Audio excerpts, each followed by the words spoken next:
Sugar వ్యాధితో బాధపడుతున్న వాళ్ళ కోసం నేను ఈ వీడియో చేస్తున్నాను. మీరు మెట్ఫార్మిన్ టాబ్లెట్ వాడుతున్నట్లయితే ఒకసారి చూడండి.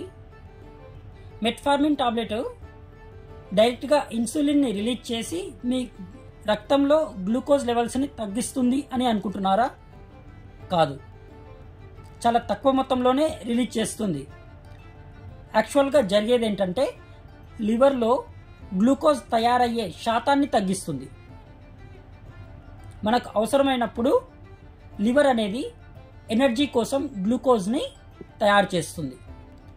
ఆ తయారయ్యే గ్లూకోజ్ని తగ్గిస్తుంది.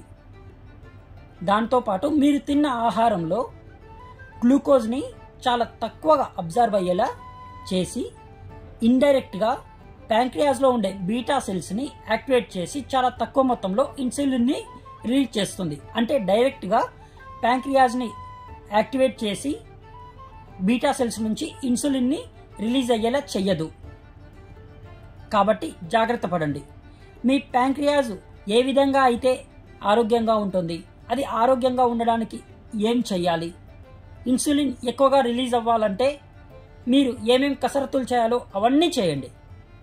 కానీ షుగర్ వ్యాధిని చాలా తొందరగా తగ్గించుకోండి. ఈ వీడియో మీకు నచ్చినట్లయితే లైక్ చేయండి, షేర్ చేయండి.